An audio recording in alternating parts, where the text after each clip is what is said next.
Saya mengundang saudara-saudara sekalian untuk turut bersama saya masuk dalam perjalanan keseharian untuk pembentukan kerohanian kita, di mana kita akan praktek solitude, silence, stillness, and scripture reading. Dan satu hari per minggu kita dedicate untuk bersama Tuhan. Dengan itu kita membangun ritme hidup yang baru. Shalom semua teman-teman terkasih. Thank you sudah bergabung semuanya, siap dengan Bible Study. Saudara-saudara semuanya sangat menguatkan saya, menyemangati saya. You make me so happy. So, apa kabar semuanya yang telah bergabung malam hari ini? Saya berdoa dengan waktu yang baru, kita juga memiliki cara yang baru untuk belajar lebih tenang, lebih bisa berkumpul dengan keluarga dan belajar bersama-sama. Saya percaya apa yang dibagikan karena ada rerun dan akan dimainkan pula di dalam YouTube, Anda nggak pernah tidak mendapat pelajarannya dan bahkan bisa diulang-ulang. Karena apa yang dibagikan 100% baru efektif kalau dihidupi, kalau dipraktekkan. Sebab resep tanpa praktek yang ada kue. So, saya berdoa bahwa firman ini menjadi kehidupan. Kayak Yesus, firman Yohanes 1 ayat 14 menjadi manusia. Mari semua firman Allah ini menjadi hidup kita di bumi seperti di surga. Amin. Shalom Ibu Triani dari Sorong. Shalom juga teman-teman dari Maumere, dari Merauke, Jayapura, Ibu Jane Carol Tangku. Thank you so much untuk Ibu Carum Anik dari Switzerland, Ibu Irene dari Phoenix, Arizona. Thank you untuk teman-teman semuanya, Inge, Mary. Terima kasih untuk Jolie, semua yang melayani teman-teman dari Sabang sampai Merauke, bahkan sampai dari Hong Kong, sampai dari Tokyo. Kami sangat-sangat diberkati dengan tim behind the scene kami. Kalian semuanya, kehadirannya sangat kami hargai. Dan Tuhan pasti memberkati kalian karena kalian semuanya mencari firman Tuhan. Betul ya Ibu Jane Carol dan juga Ibu Ratna Yulianawati, Ibu Ana, Ibu Acin Anggo. Terima kasih sekali. Saya mau mengundang Anda semua mempersiapkan atmosfer di mana Tuhan bisa hadir. Dan kita masih dalam seri melepaskan kuasa. Mau mengatur hidup sendiri, mau menguasai hidup sendiri, mau beresin hidup sendiri, mau atasi problem hidup sendiri, dan mau lepaskan kendali hidup kita. Supaya kita bisa hidup seperti perkataan Tuhan, percayalah padaku, dan kau akan berhasil. Trust in the Lord, and you will inherit the land. Kau percaya pada Tuhan, Mazmur 37, kau akan mewarisi negeri ini. So, kuncinya adalah ujung-ujungnya perjalanan apapun yang kita alami, Tuhan tuh kepingin kita, kamu nyerah deh. Supaya kau hidup dalam kehendakku. Dan kau berjalan sesuai perintahku. Sehingga kehendakku terjadilah seperti doanya yang diajarkan Yesus di bumi seperti di surga. Dan semua apa yang Allah janjikan itu akan menjadi kenyataan. Menjadi manusia tercetus dalam hidup Anda dan saya. Gitu ya. So, saya mengundang Anda semuanya, kita satu hati, saya ajak berdoa. Dan kita akan minta Tuhan betul-betul selidiki gunung es di bawah permukaan kita. Uji hati kita, selidiki manusia batin kita. Supaya apa yang ada di dalam batin kita tidak lagi semua yang toksik, semua yang negatif, semua yang racun. Tapi kita didetox melalui hadirat Tuhan dan firman-Nya memandikan kita. Dan dari dalam hati yang didetox, yang ditransformasi keluar puji-pujian, ucapan syukur dari hati. Bukan karena disuruh, tapi karena hatinya bersih. Maka ucapan syukurnya pun sejati dan murni dan tulen. Tidak di make up, tidak di patch up. Murni dari hati yang Allah toh tinggal di hatimu. Rumahnya Tuhan adalah hati Anda. Amin. Kita berdoa dulu. Bapa kami yang terkasih, terima kasih untuk mengasihi kami tanpa syarat, tanpa batas, hari per hari, minggu per minggu, moment by moment, tahun per tahun. Kami di tengah-tengah, di kuartal pertama dari 2022, kami tahu ini tahun Shemitah, tahun total, sabat. Kami mestinya masuk dalam perhentian bersama Allah. Kau yang bekerja di dalam kami sesuai kehendak dan kerelaan-Mu. Dan kami beristirahat dari dalam apa yang Kau kerjakan dan mengikuti tahap per tahap, sederap dengan langkah-Mu. Sehingga kami tidak mendahului Tuhan, kami tidak menyimpang dari Tuhan, kami tidak cuek dari Tuhan, kami tidak ketinggalan dari Engkau. Tapi kami berjalan di samping-Mu dengan kuk yang enak yang Kau pasang, kami berjalan bersama-Mu. So hari ini latih kami Tuhan, supaya kami nggak pakai Engkau, supaya kami nggak menganggap Engkau tuh hanya sebagai asisten pribadi kami yang bisa disuruh-suruh, tapi kami betul-betul mempercayakan hidup kami di dalam pelukan tangan-Mu, di pelukan dada-Mu, menjadi kesukaan jantung hati-Mu, dan kami bisa berserah dan rest seperti bayi yang tenang di pelukan ibunya. Bawa kami semua ke tempat itu, seperti kehendak-Mu. Di dalam nama Yesus Kristus Tuhan kami. So malam hari ini aku minta aku undang Kau masuk ke dalam semua kedalaman batin kami. Uji kami Tuhan, supaya cinta kami padamu, cinta kami kepada hukum-hukum-Mu murni dan sejati. Tidak ada paksaan. Tapi kesukaan kami adalah hukum-hukum-Mu. Jalan-Mu adalah jalan kami. Bawa kami ke tempat itu ya Tuhan. Apapun bayarannya, apapun situasinya, bagaimanapun enak gak enaknya, kami mau di-cook yang enak bersama Engkau. Di situ kami akan menemukan hidup, bahkan hidup berkelimpahan. Terima kasih ya Bapa, di dalam nama Yesus Kristus kami berdoa. Mari teman-teman semuanya, kita satu hati, kita minta Tuhan selidiki, uji hati kita. Amin. Ujilah aku Tuhan, cobalah aku Tuhan, selidiki hatiku dan batinku,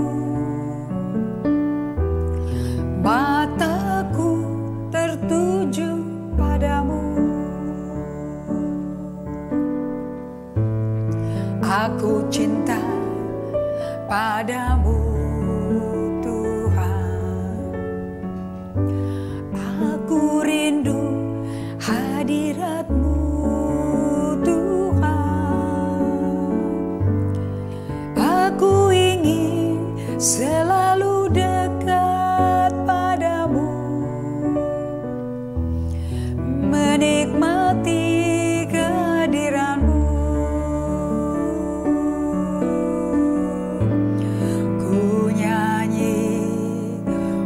Hosana bagi Rajaku yang duduk di tahta. Aku muliakan dan kuagungkan, Kau layak disembah.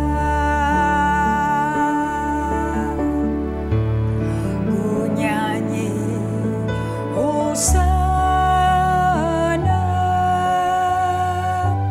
bagi Rajaku yang duduk di tahta. Aku muliakan dan kuagungkan, Kau layak disembah. Uji kami Tuhan, masuklah ke dalam gunung batu es kami di bawah permukaan hidup kami. Apa yang kami tidak tahu, tapi Kau tahu. Apa yang kami tidak lihat, Kau lihat. Apa yang tidak kami dengar, Kau dengar.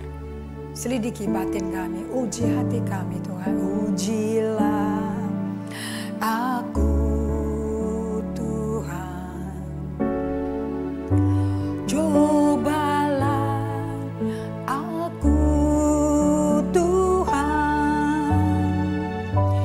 selidiki batinku dan hatiku, mataku tertuju padamu,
sembah,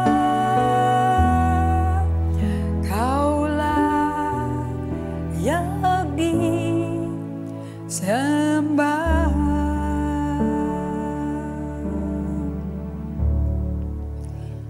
Terima kasih Yesus untuk kehadiran-Mu. Terima kasih Roh Kudus. Malam hari ini kami mengizinkan full akses kepadamu untuk masuk ke dalam kedalaman manusia batin kami. Selidiki, uji manusia batin kami. Sucikan hati kami supaya Engkau bisa berdiam dengan kepenuhan-Mu. Allah Tritunggal berdiam di dalam batin kami. Dan Kau bisa menatakan siapa Engkau, dan kami bisa mengenal Engkau lebih lagi, lebih dalam lagi. Dalam hubungan dari iman ke iman, semakin intim, semakin erat. Di dalam nama Yesus Kristus Tuhan kami. Terpujilah nama-Mu Yesus Kristus, Tuhan dan Raja kami sembah. Engkau ya Allah Bapa hanya di dalam nama Putra-Mu yang tunggal Yesus Kristus dari Nazaret. Amin. Well, thank you Pak Ferry, thank you semuanya. Saya percaya di mana kau berada, di mana Anda, siapkan diri Anda dengan Alkitab-Mu, dengan buku pelajaran-Mu. Anda akan mengalami kelepasan dari mengontrol, menjadi manusia yang selalu pegang kendali, pegang kontrol, semua orang mau dikontrol, menjadi orang yang percaya sama Tuhan. Dan bisa melayani sesama, mengasihi sesama, seperti Tuhan melayani kita. So bagaimana Anda tidak diganggu gugat sama Tuhan, tapi dia usher, diantar, diatur langkahmu. Begitulah kita bisa dengan satu sama lain. That's the purpose untuk pelajaran Bible Study ini. Now, goal dan tujuan dan tema daripada pelajaran hari ini adalah bagaimana kita bisa lepas dari ngontrol semuanya. Dari pegang kuasa dan kendali hidup kita sendiri. Capek loh. Sebab kita nggak tahu dalam 1 tahun 2022 ini kita akan ngalami apa. Kita akan dikirimin pengalaman seperti Ayub nggak sama Tuhan. Kita akan mengalami perjalanan hidup dengan keluarga kita. Seperti Yusuf dengan ke-11 kakak-kakak dan adiknya Benyamin. Apakah kita akan mengalami pengalaman itu? You never know. Apakah Yusuf in control atas hidupnya dia? Apakah Ayub in control? Tidak ada satupun yang in control. You know, di buku Day by Day, saya renungkan pagi hari ini dari Richard Rohr, seorang Romo Katolik yang menghidupi kehidupan kontemplatif, yang menghidupi kehidupan kesembuhan dan kesehatan emosi, seperti yang diajarkan oleh Peter Scazzero. Richard Rohr berkata, "How do you handle the free will of God?" Bagaimana Anda menangani kehendak bebasnya Allah? Dia bisa kirim tembok dengan berupa krisis, bencana, kematian, kehilangan. He can do it. Dan bagaimana Anda menghadapi, menerima, meresponi the free will of God? Ngeri-ngeri, tapi ngeri-ngeri sedap kali ya. Kalau kita lihat dari akhirnya buku Ayub, tentu sedap akhirnya. Tapi dari awal yang bagus, cukup bagus lah. Sampai dia berkata, selama ini ternyata aku cuma kenal Engkau dari apa kata orang, dari apa yang ku dengar. Tapi hari ini mataku melihat Engkau sendiri. Karena tidak ada rancangan-Mu Tuhan yang dapat dibatalin, yang dapat diutik-utik, yang dapat diulik-ulik. Nggak bisa. Kalau bisa, dia bukan Allah. So, kita tutup di hari Sabtu yang lalu, di mana kita belajar ada 6 tahapan di dalam a spiritual journey. Kekristenan Anda peluk deh, Anda terima, adalah a journey. Bukan agama. Oke, kalau agama seminggu sekali aja dengerin firman, tapi nggak kenal Tuhan yang berfirman, kan mengerikan. Oke, so Anda belajar dari the stages of the faith, kehidupan iman kita. Dan dalam tahapan tersebut sudah ada ritmenya, tidak bisa dirubah. Oke, saya mau sampaikan kepada Anda semuanya, ini pelajaran the critical stages journey ini diambil dari buku The Stages in the Life of Faith dari Janet Hackbert, masih hidup orangnya, dan Robert Gulick, sudah meninggal. Dan mereka itu ketemu di satu seminar Dan mereka tuh mendengar satu sama lain punya bahan seminar, berkata kok kita bisa pakai bersama-sama loh, kita bisa olah pelajaranmu dan saya. Keluarlah buku yang namanya The Critical Journey. Dia sangat bersyukur si Janet bisa ketemu Robert yang memang meninggalnya agak muda, 50-an karena ada kelainan jantung sejak lahir. But anyway, dia dedicate hidupnya memberikan pada kita tahapan. Bagaimana Anda bisa ngalami kemenangan setelah seperti lagunya Bapak Pendeta Niko tadi, ujilah aku Tuhan. Cobalah aku Tuhan. Selidiki batinku dan hatiku. Itu bicara mengenai di iceberg bagian bawah ini. Nah, kita bisa berdoa. Ini dari Mazmur 26 ayat 1, Mazmur 25 ayat terakhir bicaranya mengenai uji aku Tuhan, selidiki aku. Mazmur 139, Daud yang lagi kesal sama Tuhan juga, selidiki deh hatiku. Nah, oke. Tapi pada waktu diselidiki Anda siap nggak? Nah, daripada Anda sulit mengerti tahapan-tahapan ini, saya lebih memilih istilah musim untuk melalui satu siklus tahapan ini. Saya nggak tahu ya, mungkin per 3 bulan atau per 6 bulan atau per tahun kita ngalami siklus ini, atau per 25 tahun kayak Abraham.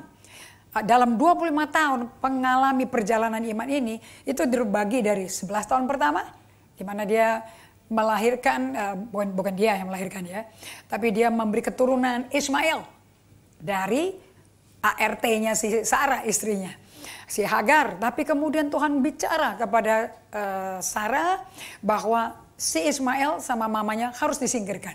Dan Tuhan setujui loh. Bayangin, padahal Sarah itu tertekan sama si Hagar. Karena si Hagar jadi sombong. Kamu jadi istri resmi tapi gak bisa kasih keturunan. Dihina seperti Penina menghina Hana, istri dari Elkana. Oke, jadi kalau Anda mengalami penghinaan, rasa dirundung malang, musuhnya keturunan Abraham itu bisa hamil, tidak mandul, tidak lahir anak dan mati suri. Itu jauh dari keturunan Abraham. Karena ada perjanjian Allah dan Abraham. Namun faktanya kok Hana mengalami itu, Sarah mengalami itu. Ternyata perjalanan itu sampai janji Allah digenapi, itu adalah tembok-tembok yang dikirim Allah. Remember, Allah punya free will, Anda nggak bisa kontrol tembok macam apa dia mau kirim ke Anda. Dia mengalami, Sarah dan Abraham, tembok infertility, ketidaksuburan. Nggak bisa kasih keturunan. Tapi janji Allah, pokoknya kamu bapak segala bangsa. Nggak bisa diganti. Nah, jadi bapak segala bangsa, satu anak aja nggak punya, bagaimana jadi bapak segala bangsa? Di dalam janji Allah, nama Abraham sudah ditempel, jadi nggak bisa dihapus. Jadi Abraham itu disuruh belajar berserah. Namanya patient trust. Kalau nggak berserah, nggak bisa. Kita mengizinkan Tuhan yang bekerja, mengulik-ngulik rahim dari seorang nenek tua yang udah mati pucuk, tapi bisa subur untuk dibangun, dihidupkan, dirajut seorang Ishak. Artinya Tuhan bikin aku ketawa. So, caranya Tuhan bikin ketawa sama caranya semua stand up comedy bikin ketawa beda ya. So, Anda kepingin ketawa karena stand up comedy atau kepingin ketawa karena bagaimana cara Tuhan bekerja.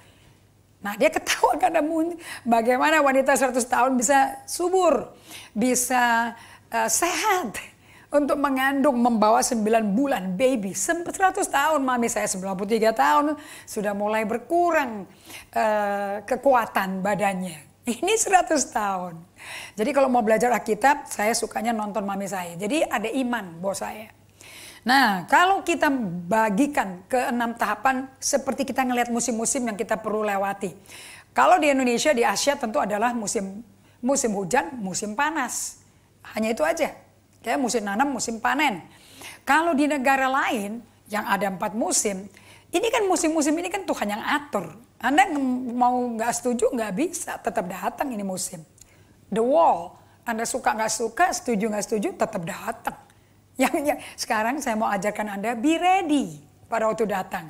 Set in your mind. So tahapan perjalanan kehidupan iman kita di dalam Kristus Yesus, ini sama dengan kehidupan kita melalui musim-musim alamiah. Natural seasons. Ada musim kemarau, musim hujan, musim panas, musim nanam, musim panen. Oke, seperti kita tidak. Nah, pada waktu kita melihat musim-musim ini datang, musim kemarau datang nih, musim hujan datang. Sekarang kan musim hujannya lebih banyak daripada musim kemaraunya, betul nggak? Saya punya tanaman namanya TK Maria. Ini tanaman kalau udah berbunga, itu satu pohon tuh bisa kuning semua. Justru daunnya jarang. Tapi begitu mendung, begitu hujan turun, rontok semua. Nanti tanamannya selama mendung, hijau terus. Begitu matahari bersinar, kemudian nggak tahu bagaimana bisa keluar lagi itu pucuk-pucuk bunga. Dan begitu full jam 12 yang panas sekali, boom, kuning lagi. Cepat sekali, cepat keluar, cepat hilang. Ikutin musimnya. Nah, saya lihat ini tanaman nggak gitu menarik sih kalau hanya hijau. Kayak tanaman biasa, tapi kalau dia ngikutin musimnya dan musimnya diizinkan untuk ngatur dia menjadi berfungsi seperti fungsinya seharusnya. Tidak ada matahari, tidak ada bunga. Ada matahari, dalam waktu 2-3 hari, boom, full. Bunganya kuning semua, dari atas sampai ke bawah. Bagus sekali. Bikin suasana kebun yang banyak hijaunya, merahnya jadi cerah kan ada kuningnya. So, seperti kita nggak bisa pegang kendali kan, kapan ini musim-musim datang. Demikian pula pengalaman-pengalaman melewati tembok-tembok. Seperti Abraham melewati tembok kemandulan. Kemudian tembok mesti singkirkan, usir anaknya Ismail. Ini anak paling dia cintai, kan anak pertama. Kemudian tembok lagi pada waktu Ishak mulai teenager, mulai remaja, Tuhan datang. Ini loh, Tuhannya free will-nya datang. Coba bawa ke Gunung Moria, bunuh dong anakmu, persembahkan bagi aku.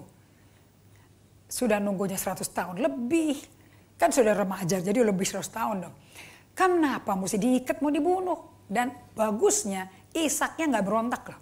Ishaknya nggak kabur, teriak-teriak loh. Diperlakukan diperlakukan untuk dibunuh. Diperlakukan tidak senonoh, tanpa kasih sayang. Nggak ada. Dia nyerah. Bagaimana bapaknya nyerah? Sehingga taat, anaknya nyerah. Langsung aja dihayunkan itu pisau. Tiba-tiba malaikat Tuhan, notabene adalah Yesus, langsung tangkap tangannya Abraham. Dan dengerin pernyataannya malaikat itu. Hari ini aku tahu, hatimu takut akan Allah. Hatimu hanya hormat Allah. Bahkan yang paling hadiah yang paling mahal yang aku berikan sesuai janjiku sendiri. Kau harus putus hubungan, kau harus matiin dia. Kau tidak tanggung-tanggung, kau tidak ragu-ragu, langsung kau persembahkan. Sehingga menunjukkan apa? Hatinya Abraham lebih cinta Tuhan dibanding anaknya. Makanya Yesus berkata, barang siapa mau ikut aku, harus. Kalau engkau lebih cinta ayahmu, ibumu, adikmu, kakakmu, saudaramu daripada engkau cinta Tuhan, kau nggak layak. Itu Abraham buktikan. Dia layak diterima sama Tuhan sebagai sahabat Allah. Itu adalah gelar yang diberikan Allah kepada Abraham. Terbukti waktu Raja Yosafat diserang 3 negara tetangganya yang lebih besar, lebih kuat. Di situ dia ingetin Allahnya. Aku ini keturunan Abraham loh, sahabatmu loh. Mana mungkin sahabatmu punya keturunan kau mau bunuh melalui si suku Seir, Amon, dan Moab. Nggak mungkin dong. Tolong aku Tuhan. Nah, Anda melihat bagaimana dia berbalik ke Tuhan. Dia bertobat atas nama rakyat. Semua dosa yang belum diakui, diberesin semua. Itulah musim Prapaskah intinya. Merendahkan diri, berbalik ke Tuhan. That's all. Oke. Nah, pada waktu itu Yosafat langsung dikunjungi Tuhan melalui nabi. Gak usah takut, percayalah. Selalu kata-katanya adalah percayalah dan gak usah takut. Karena kalau ada takut gak bisa percaya. Kalau percaya gak ada takut. Nah, kalau sampai bisa begitu, you just surrender. Udah ikutin aja maunya Tuhan apa. Sebab Tuhan dikatakan di 2 Tawari 20 ayat 15, jangan takut, camkan, ini peperangan milik Tuhan. Dan ayat 20, 2 Tawari 20, percaya kepada nabinya, percaya kepada hambanya, dan kau akan berhasil. Jadi semua orang yang sukses adalah trust and obey. Surrender and obedience. Jadi seperti musim itu datang, Anda nggak bisa nolak. Ya datang, musim hujan ya datang, mau diapain. Demikian pula tembok-tembok ini akan hadir. Ya, di negara 4 musim, ada keempat musim ini datang. Tidak peduli Anda cocok nggak cocok, suka apa nggak suka. Nggak peduli Anda alergi sama kedingin sama dingin apa nggak peduli, musim dingin akan datang. Nggak peduli tanaman yang indah-indah tiba-tiba rontok semua kayak tanaman mati, nggak ada daun, nggak ada bunga, kering-kering semua. Nggak taunya musim gugur itu musim paling penting karena benih-benih lagi jatuh. Dan musim dingin itu dimatiin tuh benih, karena kalau benih nggak mati tetap satu sendiri. Yohanes 12 ayat 24. Kalau benih mati, pecah, dia akan keluar kehidupan baru, berakar, bertunas, jadi tanaman, jadi pohon, dan berbuah lebih banyak dari satu biji itu. So, nggak ada musim yang nggak berguna. Nggak ada musim yang nggak disukai, karena setiap musim ada gunanya bagi alam semesta. So, ciri-ciri perjalanan kehidupan rohani dengan melewati tahapan tembok-tembok, dan tembok ini kalau nggak bisa dilalui ya, bukan dilewatin loh, bukan dipanjat loh. Mesti dilalui, ditembus.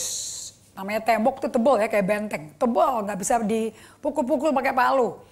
Yaitu hanya oleh kuasa supranatural Tuhan. Pada saat itu, Anda menghadapi dan melewati krisis-krisis, bencana-bencana, masalah-masalah yang puluhan tahun itu sama terus nggak kelar-kelar. Sepertinya di pandangan orang kita kayak orang sial. Tetapi itu Tuhan yang kasih. Dan ini akan menjungkir balikan hidup kita. Kalau tembok itu krisis berat, panjang waktunya, Tuhan yang nggak tahu di mana, kita tetap lakukan konsisten secara disiplin. Disiplin rohani kita, bangun doa pagi, muji Tuhan, berbahasa roh, nyanyi bagi Tuhan, terlibat di aktivitas gereja, semuanya terlibat. Puasa, baca Alkitab, lakukan semua. Tuhan nggak ketemu di mana, nggak kerasa bahkan. Sehingga dunia Anda tuh dijungkir balikan. Nah kalau nggak ngalami sampai begini, itu bukan tembok. Kalau Anda cuma terlambat setengah jam karena pada macet, Anda mesti lari keluar dari mobil, terpaksa mesti lari karena udah terlambat semua, nggak enak, ada rapat segala macam, Anda tinggalkan kendaraan publiknya dan Anda lari setengah mati sampai keringetan. Dari pakai jas sampai copot jas, sampai ngos-ngosan setengah mati. Anda berkata susah banget sih hidupku ini, sampai aku dapat warning SP1, hampir hilang kerjaannya. Susah, itu pencobaan. Yang itu Yakobus 1 ayat 2 dan 3. Berbagailah orang kalau karena pencobaan imanmu dimurnikan. Tapi kalau the wall, namanya tembok, itu 7 tahun, 8 tahun, 10 tahun, 25 tahun, 13 tahun kayak Yusuf, gak kelar-kelar. Dan kondisimu gak tambah enak, tambah parah. Padahal Allah beserta Yusuf loh, tapi tambah parah. Dari mau dimatiin sama kakak-kakaknya, kemudian ditransaksikan oleh Yehuda, dijual, jadi budaknya Potifar. Dari budaknya Potifar menjadi pegawai yang paling disayangi, namun istrinya suka sama Yusuf, dan selama dia kerja di situ diuber terus, dengan nyonya yang bernafsu besar sekali ini. Yusuf kabur, Yusuf deket banget sama Tuhan. Aku tidak mau berdosa pada Allah, aku juga nggak mau berdosa pada Tuanku yang mempercayakan semuanya kepadaku kecuali kamu, karena kamu istrinya. Wah, dikejar sama istrinya Potifar, diambil jubah pegawainya. Jubah itu lambang daripada otoritas yang dipercayakan oleh atasannya.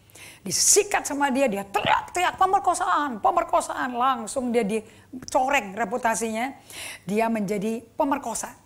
Bayangin, reputasi itu udah lumpur, kemudian dijeblosin ke penjara untuk sesuatu yang dia nggak lakukan, tapi dia lakukan kebenaran. Untuk hidup benar dia mesti bayar harganya, dengan nama baiknya dicoreng oleh dunia. Biarin aja dunia coreng, tapi kan Tuhan nggak nyoreng kamu. Nah itu yang Anda mesti belajar dari Daud.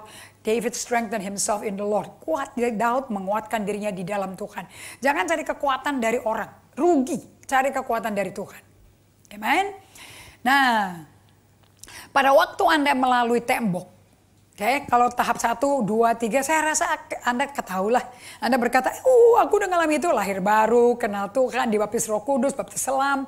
Kemudian Anda masuk ke dalam kelompok kecil, Anda belajar melayani kiri dan kanan. Anda belajar untuk hidup bersama-sama komselnya, bagaimana WPDA, waktu pribadi dengan Tuhan, bagaimana merenungkan firman Allah.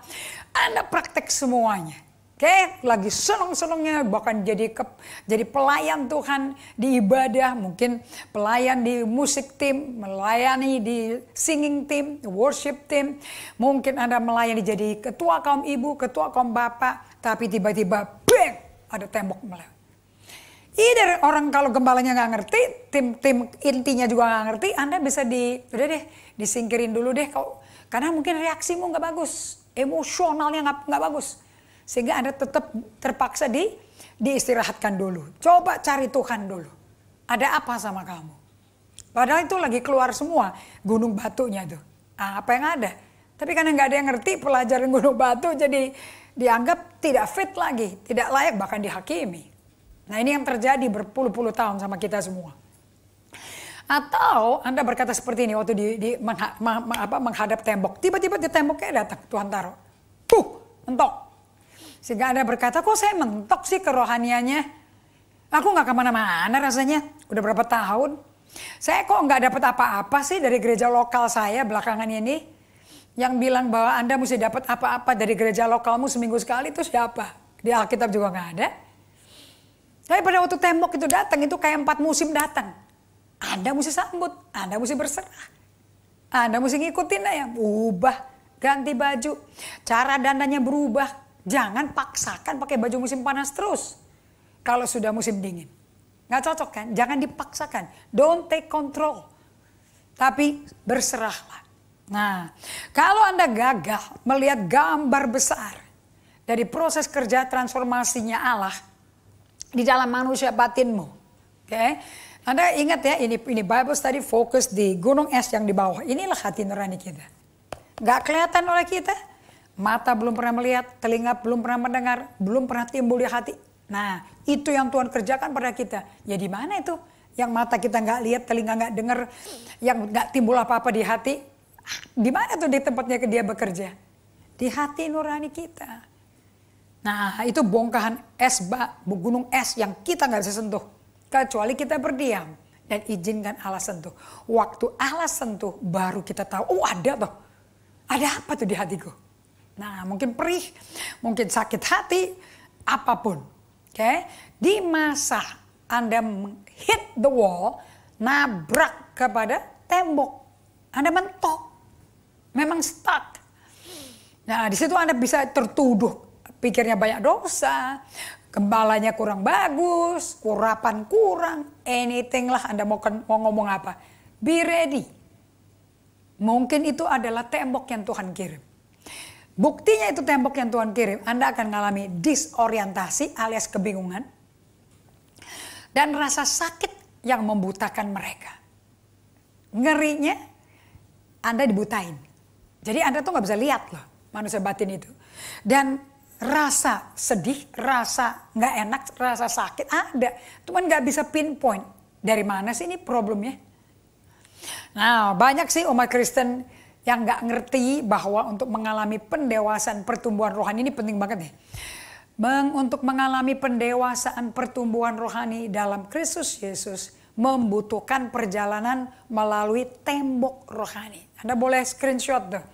Banyak umat Kristen tidak mengerti bahwa untuk mengalami pendewasaan pertumbuhan rohani di dalam Kristus harus dan membutuhkan perjalanan melalui tembok rohani.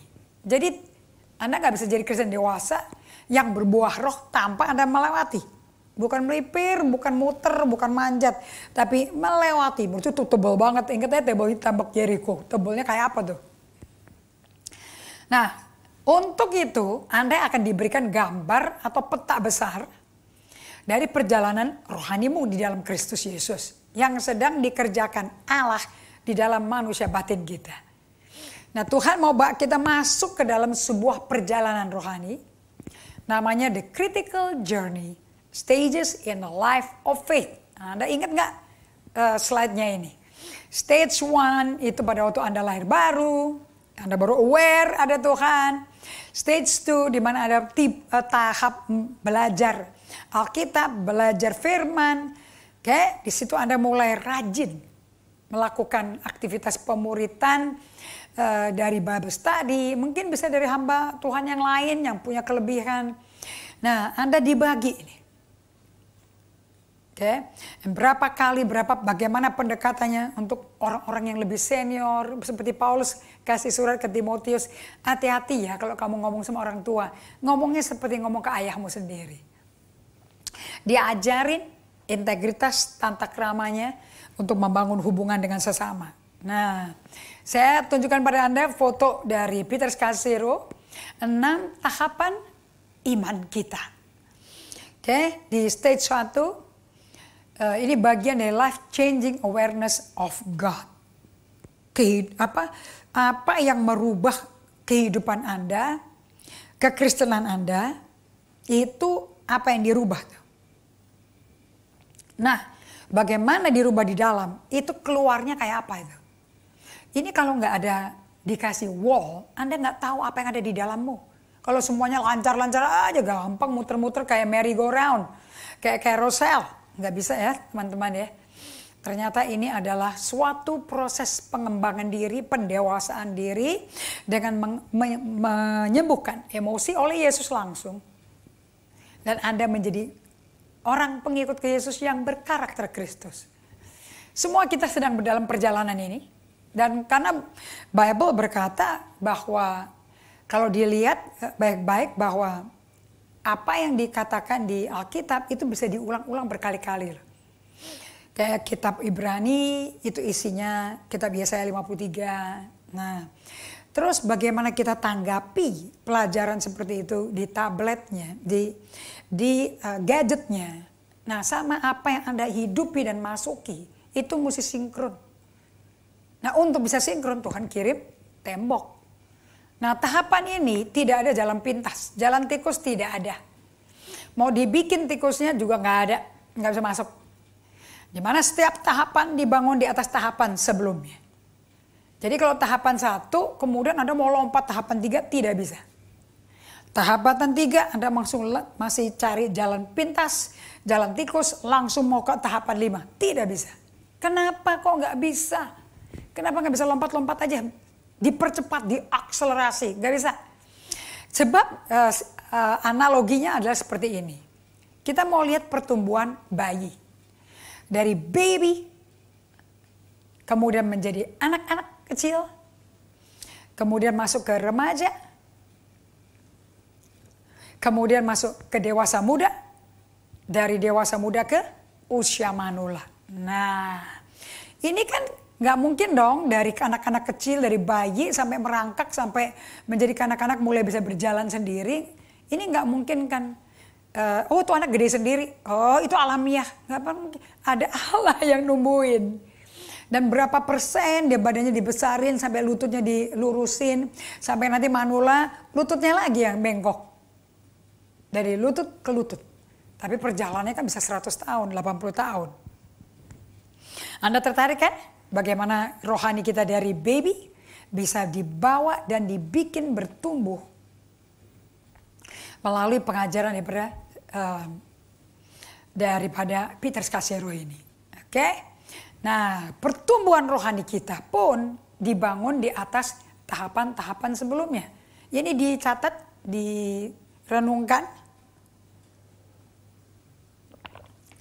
Sebab tidak bisa kita lompat kelas. Lewatin anak tangga, nggak bisa. Seperti lagu gospel yang kuno sekali. One day at a time, sweet Jesus. Satu hari, satu langkah, Tuanku Yesus yang manis. Satu hari, selangkah aja, jangan banyak-banyak. Karena selangkahnya Tuhan sama selangkah kita beda. Selangkahnya Tuhan besar sekali. Yang kita nggak akan nyampe. Oke? So Anda nggak akan bisa, semua orang termasuk saya. Jadi jangan takut, karena saya pun juga mengalami tembok dan akan dikirim lagi. Oke, kalau Anda udah nangkep polanya, patronnya, Anda akan bisa cepat masuk ke dalam pola ini dan menjalaninya.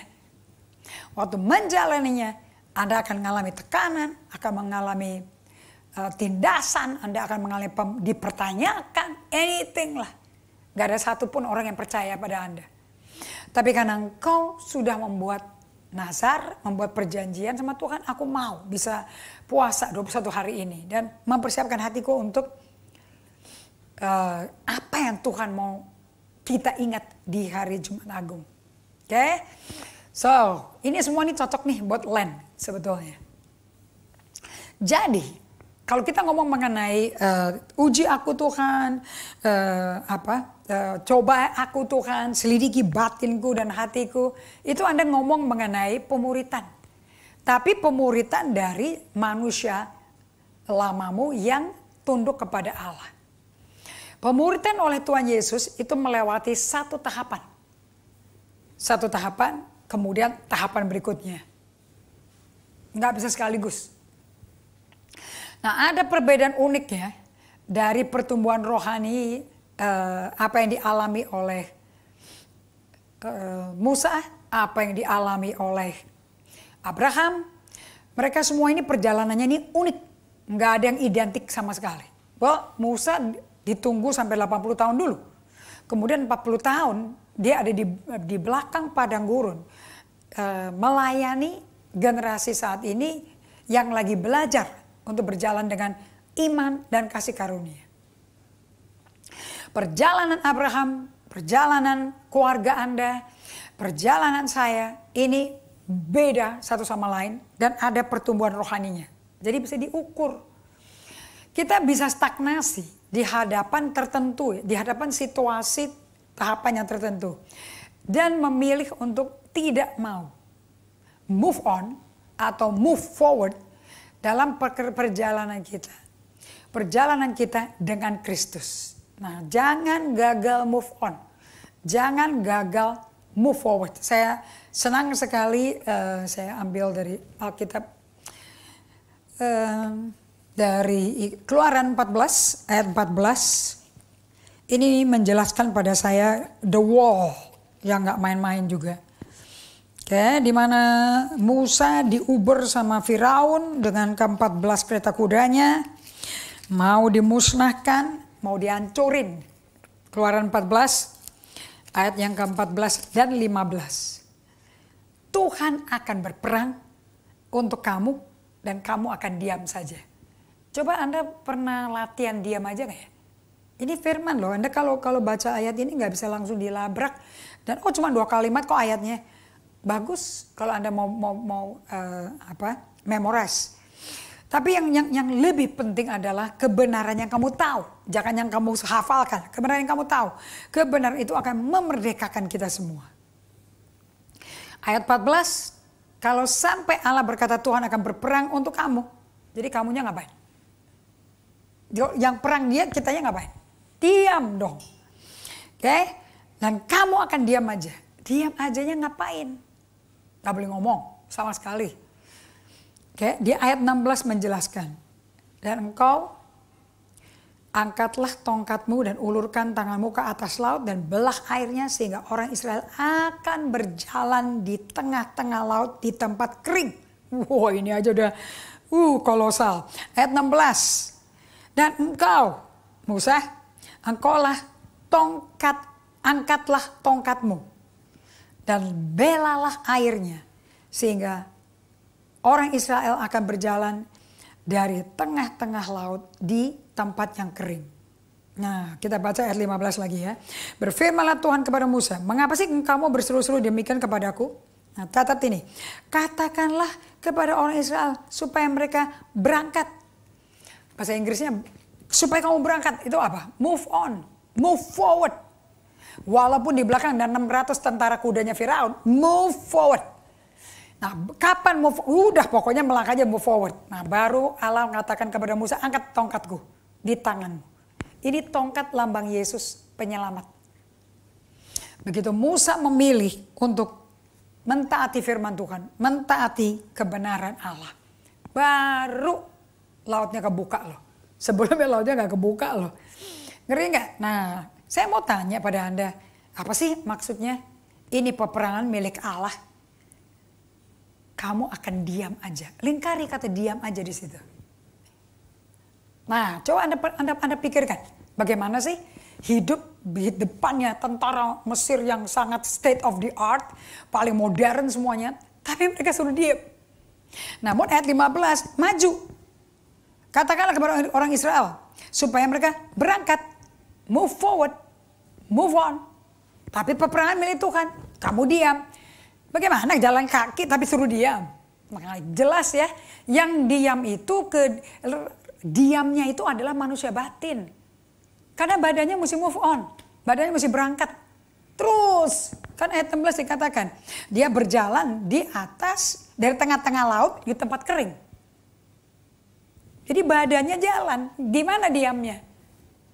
Di jiwa, di manusia batin yang tadi Pak Niko berikan liriknya dengan indah itu. Uji aku Tuhan. Cobailah hatiku, cobai batinku. Itu yang mesti dicobai, diam atau berontak, diam atau gelisah. Makanya Daud berkata, Daud itu sensitif sekali sama kondisi jiwanya. Mazmur 42 ayat 12 dia berkata, hei jiwa, kamu kok gundah gulana kenapa? You know, saya baru tahu bahwa semua plan-plan kita mau ngapain itu timbulnya dari hati loh. Bukan dari otak, bukan kognitif. Dari hati. Kehendak kita tuh di hati. Nah waktu hati itu kepingin sesuatu, terus nggak kesampean, nggak terjadi. Gelisah kan? Goyah, gelisah. Ini gimana, ini gimana? Nah main deh tuh pikirannya langsung. Pikiran kita ngeluarin apa? Ngeluarin suara-suara masa lampau. Dulu pernah begini, dulu pernah digini, dulu pernah disakiti, dulu pernah begini. Bla bla bla bla bla bla bla. Suara eksternal masuk, suara internal masuk. Nah Tuhan berkata, sampai kamu diam, kamu gak akan selamat. Kamu gak akan mendapat kekuatan. Lihat di Yesaya 30 ayat 15. Ini ada ayat, kalau buat saya ayat-ayat pakem. Yesaya 30 ayat yang ke-15. Tidak ada satupun di tengah-tengah umat Israel yang bejat, yang kurang ajar sama Tuhan. Kemudian Tuhan itu kan gak pernah ninggalin umat bejat ya. Sebab itu umatnya sekalipun bejat gak pernah ninggalin. Kalau dia ninggalin gak ada nabi yang diutus. Nabi kan diutus atas nama Allah. Pulang. Nah lihat perkataannya dia. Kepada raja-raja Israel yang kurang ajar sekali. Sudah dikeluarin dari Mesir nenek moyangnya. Dikeluarin dari Yeriko. Nyebrang sungai Yordan. Dibelah secara supranatural. Supaya bisa nyebrang. Taruh 12 batu supaya anak-anak cucumu tahu. Ini nenek moyangmu ini yang masukin kamu ke tanah perjanjian. Sudah dibawa Tuhan nyebrang. Sungai Yordan lagi meluap. Lagi sebak. Kebelah. Dan mereka masuk. Langsung ketemu tembok Yeriko. Yang tebelnya tuh satu rumahnya Rahab. Bagaimana satu negara hancur oleh kuat kuasa hadirat Tuhan yang dibawa pakai tabut itu. Itu dibikin peringatan. Tapi lupanya cepet banget. Dengan bertobat. Bertobat itu bukan artinya stop berdosa, bukan. Bertobat artinya turn to the Lord, berbalik ke Tuhan aja. Pikirannya multitasking kemana-mana, hatinya gundah gelana kemana, udah balik aja ke Tuhan. Dengan bertobat dan tinggal diam. Kamu akan diselamatin. Berarti mereka lagi di bawah ancaman dong. Ini loh peperangan milik Tuhan, kamu diam aja. Dalam tinggal tenang. Di mana tenangnya? Kan mereka di tengah-tengah aniaya. Suku bangsa Asyur lagi menyerang mereka. Karena kualatnya mereka sih sama Tuhan. Tapi Tuhan ngomong sama orang yang kurang ajar, yang kualat, yang bajingan. Panggilnya Bilangan 11. Ayat 1 tuh kaum bajingan semua tuh. Kamu bajingan-bajingan tinggal tenang aja. Kan gak mungkin tenang itu di badan. Orang mereka berperang. Sebab kan kalimat ketiga kata terakhir ngomongnya apa tuh? Tetapi kamu enggan. Berarti mereka bergerak. Sebab di ayat 16 dikatakan, kamu berkata, bukan, kami mau naik kuda dan kami mau lari cepat. Maka kamu akan lari dan lenyap. Bukan memang larinya cepat, tapi cepat lenyap juga kata Tuhan. Kami mau kamu katamu pula, kami mau mengendarai kuda tangkas. Maka para pengejarmu akan lebih tangkas lagi. Itu kenapa kok Tuhan begitu? Supaya kamu diam. Diam berbalik ke Tuhan. Diam. Dengan tinggal tenang, di situ letak keselamatanmu. Dengan tinggal tenang dan percaya, trust, terletak kekuatanmu. Jadi Anda bisa berperang caranya Tuhan. Bukan tambah lemes, tambah kuat. Dia yang menanti-nantikan Tuhan akan mendapat kekuatan baru. Itu kekuatan mental, kekuatan emosi. So, pemuritan itu terjadi di dalam manusia batin kita. Nah ya, pertumbuhan rohani kita pun itu tadi kita kembali ke stage of life ya, the life of faith. Itu dibangun dari satu tahapan ke tahapan. Nggak bisa lompat-lompat, nggak bisa jalan tikus. Nggak ada di kerajaan sorga, nggak ada tikus jalan-jalan. Pemuritan itu oleh Tuhan Yesus selalu melewati satu tahapan per satu tahapan. Anda nggak bisa remedial yang cepet-cepet buru-buru, diakselerasi, dipercepat sekolahnya, nggak bisa. Jadi per prosesnya itu step by step. Kalau di Yesaya 28, aku akan ngajarin kamu. Bahasa Inggris ya, saya bahasa Indonesianya lucu. Bahasa Inggrisnya ngomong gini, precept upon precept, line upon line. Satu persatu, nggak ada strut langsung lulus. Nah, satu hal yang berbeda antara perjalanan kita naik mobil ke Bali sama perjalanan pemuritan oleh Tuhan Yesus melewati satu tahapan per tahapan, satu anak tangga per satu anak tangga, nggak bisa lompat langsung ke dua anak tangga. Bedanya ada satu hal ini loh, namanya stagnasi. You can get stuck and stagnated di tahapan itu dengan Anda malas move on. Anda nggak mau move forward. Nah itu yang terjadi sama orang Israel. Tanah perjanjian di depan, di seberang sungai Yordan. Masa nggak mau? Anda kan tahu kan, ada 2,5 suku Israel yang hidupnya di sungai Yordan. Sisinya tanah Kanaan, nggak mau masuk. Sisi mana ya? Sisi sungai Yordan yang di padang gurun. Bukan sisi sungai Yordan yang dekat Jericho. Mereka udah... Nanti tanah perjanjian udah dibagi rata 12 suku. Mereka tetap minta, mereka tidak mau di tanah perjanjian. Mereka di luar. Di tepi sungai Yordan. Tapi dia bikin peraturan 2,5 suku ini hidup sesuai peraturan hukum Taurat. Ada menaranya, ada tabernakelnya, segala macam komplit. Dan yang 11,5 ada di tanah perjanjian. Nggak semuanya taat loh. Betapa unik ya. Kerasnya hati manusia. Nah, perbedaan unik dari pertumbuhan rohani ini adalah kita bisa stagnasi di tahapan tertentu dan memilih untuk nggak mau move on. Dalam perjalanan kita dengan Kristus, bayangin Yesus sudah memulai, padahal Filipi 1 ayat 6 juga diklaim. Allah yang memulai pekerjaan baik dalam hidup kita akan pasti menyelesaikannya sampai sempurna di hari Tuhan. Itu kan Filipi 1 ayat 6. Betul kan? Nah, tandanya kalau Anda itu malas move on, malas move forward, tandanya gampang. Dunia ini pusatnya di dirimu. Bagaimana dengan aku? Aku diginiin, aku diperlakukan gak begini, aku kok gini, Tuhan kok di mana? Kenapa nasibku begini? Kita jadi pusat dunianya. Tuhan suruh ngikutin kita.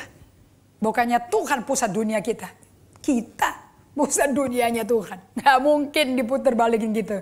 Anda kan bukan Tuhan. Kita menjadi berpusat dalam diri kita sendiri. Bukan lagi di Yesus. Gravitasi kita bukan Yesus. Perasaanku. Ketakutanku. Pengorbananku. Kepahitanku. Apa yang telah aku korbankan. Wah, semua cerita yang mengerikan-mengerikan. Akibatnya, wow, ngeri man. Akibatnya, hati Anda menjadi tanah yang keras. Ingat ya, Markus 4, Matius 13, Lukas 8. Ada 4 macam hati. Dan tidak semua benih ditabur bisa bertumbuh. Dijamin, di dalam Yesus sendiri yang ngomong. 75% tanahnya nggak berbuah. Hanya 25% yang berbuah. So Anda termasuk Kristen yang mana? Mayoritas yang 75% atau yang minoritas yang 25%? Akibatnya hati kita menjadi tanah yang keras. 75% hati umat Kristen adalah hati yang gak bisa berbuah, malah mati. Ini kita akan bagikan di hari Sabtu. Detail supaya Anda ngerti.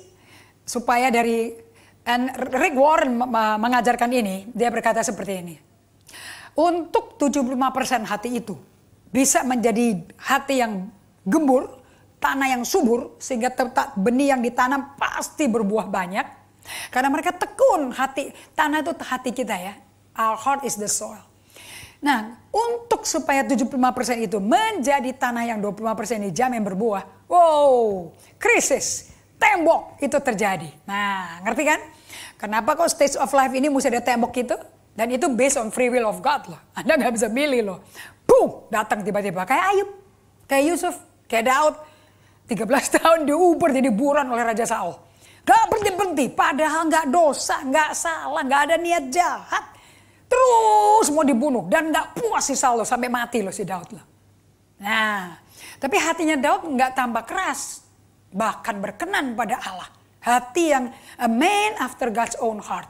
Orang dengan hati seperti Allah. So di Markus 4, nanti Anda akan belajar ayat 12 sampai ayat yang ke-14. Di mana Anda akan melihat majority tidak berbuah, minoritas Kristennya berbuah. Oke? Nah, sebelum kita tutup, saya mau nanti saya ajak Anda solitude silence, bisa berdiam. And Anda dengerin, hatimu tuh a good soil or a bad soil. Gundah gulana, marah-marah, kasar atau apa. Tapi kalau nggak berdiam, ya nggak bisa. Jadi Tuhan berkata, kalau mau tahu hatimu jelek atau bagus, atau lagi keras.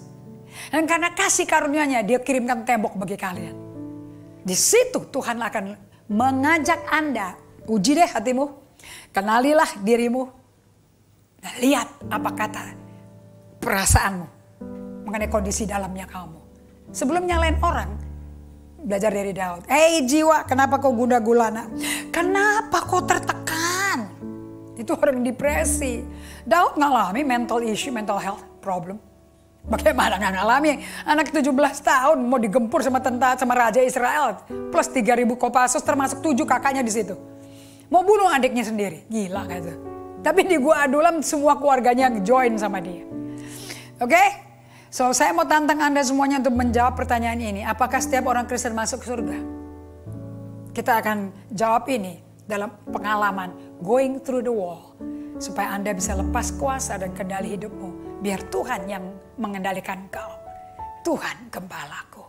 Amin. Kita berdoa. Bapa, kami berterima kasih untuk hari ini. Malam ini kami akan tidur dengan merenungkan apapun yang terjadi. Uji hatiku Tuhan. Selidiki batinku. Apakah aku tetap cinta Engkau? Apa tidak? Apakah aku mau jual Engkau demi kepuasan diri sendiri? Bicara pada kami ya Tuhan. Aku minta di dalam nama Yesus. Sebelum saya ajak Anda untuk menyanyi, untuk mengucap syukur, untuk mina lagi. Ini lagu ini doa loh sebetulnya. Ini bukan pujian, ini doa. Saya suka lagu ini.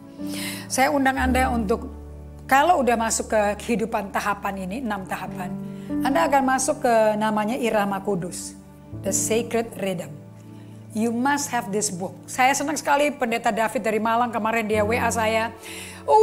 Dia bilang senangnya gak keruan, meluap hatinya. Saya senang sekali dengan bukunya Ruth Haley Barton, Invitation to Retreat, Invitation to Solitude and Silence. Bagus sekali, Pastor Indri. Saya kirim dia lagu juga buku ini. Nah dari Solitude, Silence and Retreat, nanti Anda akan terbentuk irama kudus dalam hidupmu. Miliki buku ini. Kemudian Anda gandeng sama Emotionally Healthy Leader. Kalau Anda sudah ngikutin Babes Hari saya melalui buku EHS, ini nih prakteknya. Enak sekali bacanya. Please have these 2 book. Sudah ada bahasa Indonesia semua. Ini nggak ada yang bahasa Inggris lagi. So you can read it easily. Mari kita buka hati kita dan minta sebagai doa malam hari ini sebelum Anda tidur. Ku nyanyi Hosana bagi Rajaku yang duduk di tahta. Aku muliakan dan kuagungkan. Kau layak disembah. Mari kita berdoa, kita minta kepada Tuhan. Ujilah aku Tuhan. Cobalah aku Tuhan. Selidiki batinku dan hatiku.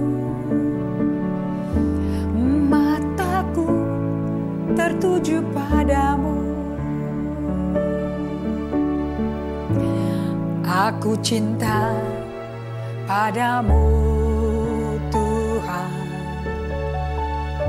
Aku rindu hadirat-Mu Tuhan. Aku ingin selalu dekat padamu, menikmati kehadiran-Mu. Mari kita rayakan kebaikan Tuhan, karena Dia memuji kita, hati kita dimurnikan. Ku nyanyi Hosana bagi Rajaku yang duduk di tahta. Aku muliakan dan ku agungkan, Kau layak disembah.